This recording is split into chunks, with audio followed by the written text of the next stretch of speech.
दोस्तों, गौतम बुद्ध के घुंघराले बालों का रहस्य जानकर आप चौंक जाओगे। उससे पहले आपको गौतम बुद्ध के बारे में थोड़ी जानकारी देते हैं। गौतम बुद्ध को तो आप सभी जानते ही होंगे। गौतम बुद्ध ने बौद्ध धर्म की शुरुआत की थी।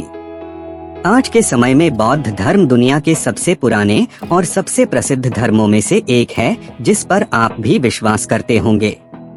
आपको पूरी दुनिया में भगवान बुद्ध की हजारों लाखों मूर्तियां ऐसी दिखती हैं जो बेहद खूबसूरत और मनमोहक हैं।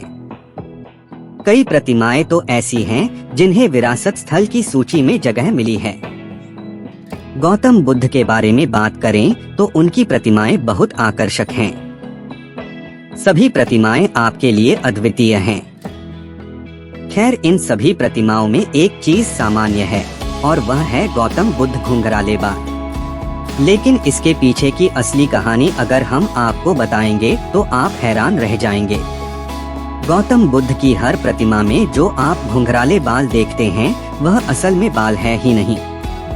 जी हाँ, अब आप सोच रहे होंगे कि फिर वह आखिर क्या है। जी, दरअसल गौतम बुद्ध के सिर पर जो घुंघराले बालों जैसे दिखाई देते हैं वह बाल नहीं बल्कि ढेर सारे घोंघा है। सुनकर आपको आश्चर्य हो रहा होगा ना कि ऐसा कैसे। तो हम आपको इसके पीछे के भी रहस्य के बारे में बताने जा रहे हैं। बौद्ध धर्म के त्रिपिटक में से विनय पिटक ग्रंथ में बहुत से दिशा निर्देश लिखे हुए हैं। इन दिशा निर्देशों को माने तो इनमें लिखा हुआ है, आत्मज्ञान को प्राप्त करने के लिए मनुष्य का तन और मन दोनों ही बिल्कुल पवित्र होने चाहिए। इन दिशा निर्देशों को मानते हुए बौद्ध भिक्षु अपने तन की पवित्रता के लिए अपने सिर का मुंडन करवा लेते हैं। यही किया था सिद्धार्थ गौतम यानी गौतम बुद्ध ने।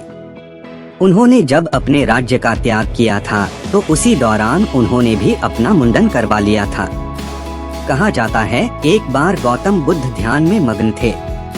उस दौरान वह पेड़ के नीचे बैठे थे और साधना कर रहे थे। साधना करते करते वह इतने अधिक ध्यान में लीन हो गए कि उन्हें बाहर के बारे में कुछ पता नहीं रहा। बाहरी दुनिया को भुलाकर वह साधना में डूब गए। जिस समय गौतम बुद्ध साधना में लीन थे उस समय मौसम गर्मी का था और सूरज ठीक गौतम बुद्ध के सिर के ऊपर था।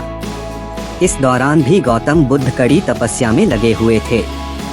इसी बीच गौतम बुद्ध के पास से एक घोंघा निकलने लगा और उसकी नजर पड़ी साधना में लीन भगवान बुद्ध पर। गौतम बुद्ध को इस रूप में देखकर घोंघा रुक गया और वह सोचने लगा कि इतनी अधिक गर्मी में भी वह कैसे साधना में लीन है। घोंघे ने सोचा, इनके सिर पर तो बाल भी नहीं है, इस वजह से इनको बहुत गर्मी भी लग रही होगी। यह सब सोच विचार करने के बाद घोंघा गौतम बुद्ध के शरीर पर रेंगते हुए उनके सिर तक पहुंच गया।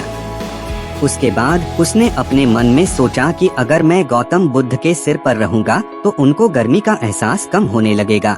यह सोचकर वह वहीं ठहर गया।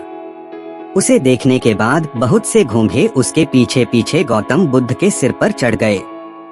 इस तरह 108 घोंघे गौतम बुद्ध को गर्मी से बचाने के लिए उनके सिर पर बैठे रहे और इस तरह उनकी जान चली गई। कहा जाता है, भगवान बुद्ध को आत्मज्ञान दिलवाने में इन 108 घोंघों ने अपनी जान दे दी।